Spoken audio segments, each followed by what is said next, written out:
somebody told me a wonderful story, which you should know because you might, draw comfort from it. This guy was pretty experienced. He'd taken fairly high doses of mushrooms before, and he took a 6-gram dose on a Saturday evening in his apartment in L.A. And this heart thing began to develop that he identified as a fibrillation or something. So he tried to hold it back and keep not notice and it kept getting stronger and strong. It never lets you do that, by the way, the not noticing. It's a paradox. You didn't take this to not notice.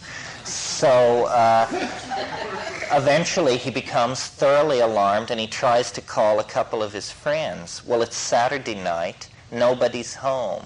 So then just this tremendous sense of abandonment settles over this guy. His friends aren't there when he needs them. He's going to die here in his apartment and be found days later, so forth and so on. And he gets this ball rolling, see?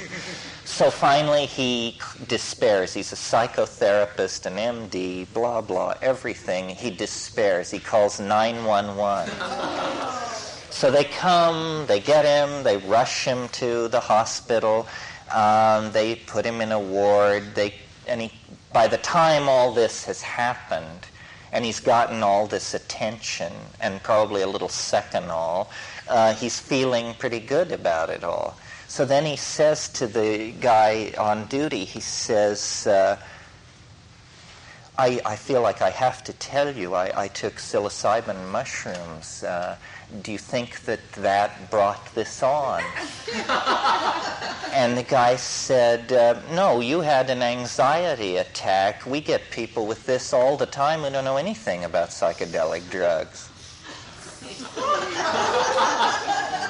So, it isn't the drug you have to worry about, it's yourself. You have to discipline your hind brain.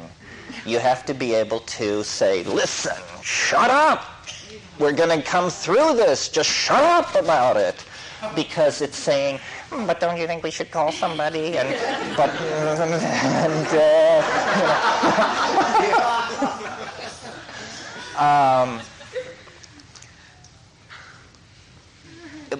We shouldn't treat it with such levity because it is a serious issue. I mean, I've been in many circumstances where vital signs seem to have fallen so low in my own perception that I just was saying to myself, keep breathing, keep looking, keep breathing, keep looking. And I felt, that I was in a submarine 5.5 miles down.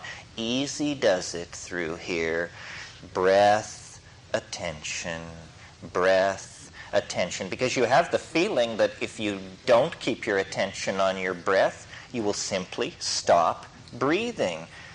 Well, now, it's interesting. People who don't worry much about psychedelics, you tell them a story like that, and they say, well, isn't that the bit that you take these drugs and you think you're dying and then you get straight and then you don't die and then you're really happy? Isn't that what it's supposed to do? I thought that was what it was about. Well, in fact, if you go back into the literature, in the 1960s, the Tibetan Book of the Dead crowd was saying, you will be flung from hell to paradise and back again on about a 40-minute schedule for several hours.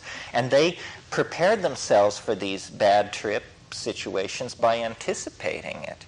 And I don't really think there's that much to it. I think your mind is very fragile in that state. And, a bad thought quickly becomes a cascade. And you have to know how to stop these cascades. A very practical technique that I use is I take a hit of cannabis.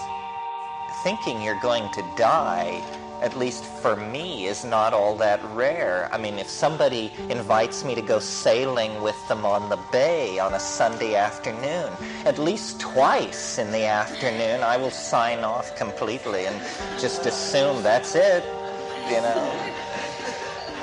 Maybe I'm a little paranoid, or maybe I have crazy friends.